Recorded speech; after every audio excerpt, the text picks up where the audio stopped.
So the mentoring program, we're gonna try to get the boys over there to Africa. Well, not males to men. I'm saying your aquaponics and so forth.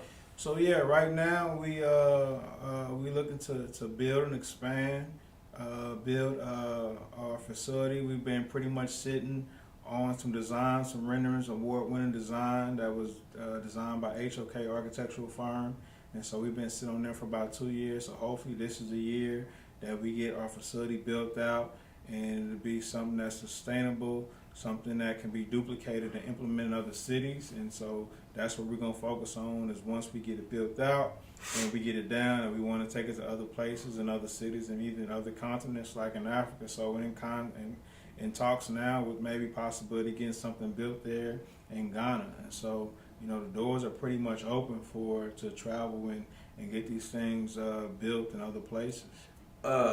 You've been giving me a little help with my family. We're trying to get into the hemp business. We have the 50 acres.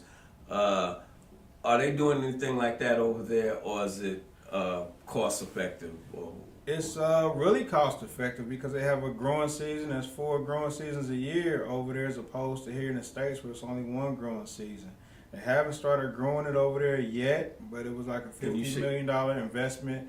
Where they will be doing some research and training over there, so trying to be on the forefront, when it does hit over there, and so working with some people here to implement something over there, hopefully in the near future.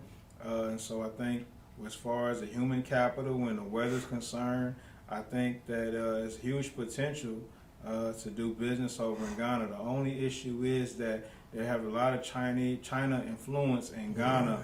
And so, sometimes they take that dollar not understanding the consequences of taking that dollar and being indebted to these countries like China over there in Africa. So it's pretty much like a land. China has really seized the moment in the continent, all across the continent. Mm-hmm. I was reading some articles last night on that they're really trying to own Africa at this point.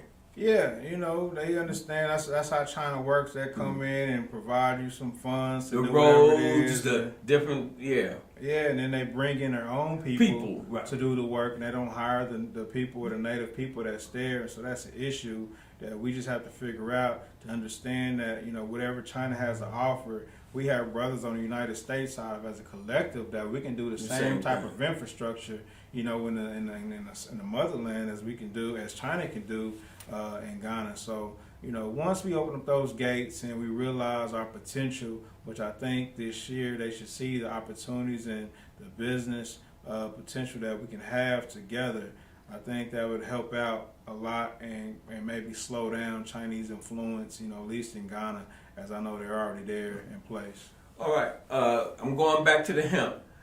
I think you were working with a cooperative, and there was investment. There was opportunity for people to make an investment. I want you to pitch that also, what you're doing, and how that, if they're interested, that they can invest.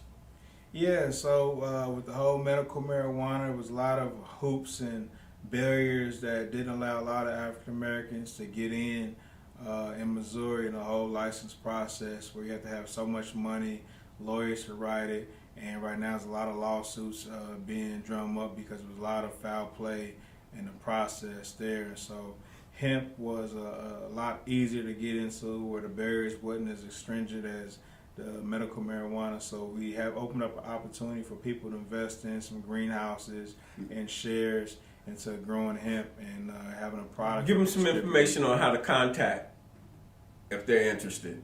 Yeah, so you can pretty much contact me, Dre Taylor, for the hemp. The company is called. God, my mind is still in Ghana, trying to get back. My brain lock. Yeah, I've been gone for 3 weeks. Organic Hemp Care, is the name of the company that we have, and so I got to get back to business. I just got back a couple of days ago, and so just trying to get things back in order and running. But yeah, you can get a hold of me, Dre Taylor, Facebook. I'm easy to get a hold of.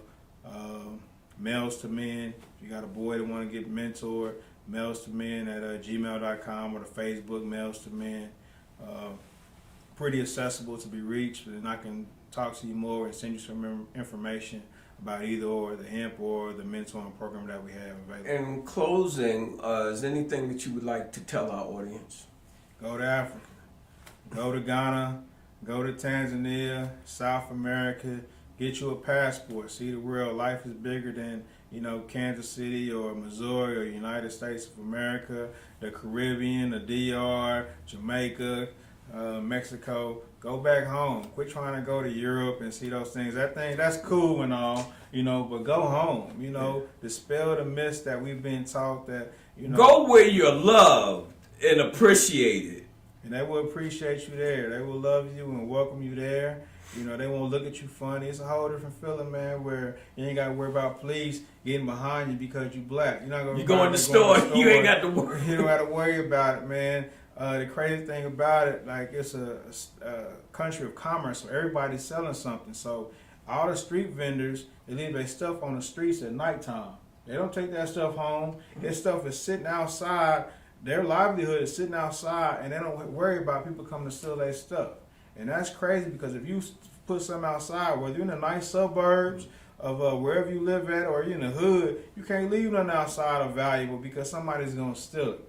That's different from where I just came from in Ghana, where everything is out there and they just have that code, that cultural experience. It's a cultural thing. It's a cultural thing where we don't have here. And so when I say you at home, man, and you peaceful, and you see that kind of stuff, there's pros and cons to everything. Everything here is convenient. All the roads will be paved here. You don't have to worry about, you complain about potholes here. There's a lot of potholes there. I say this developing country, so you have your pros and cons, but the pros definitely outweigh the cons.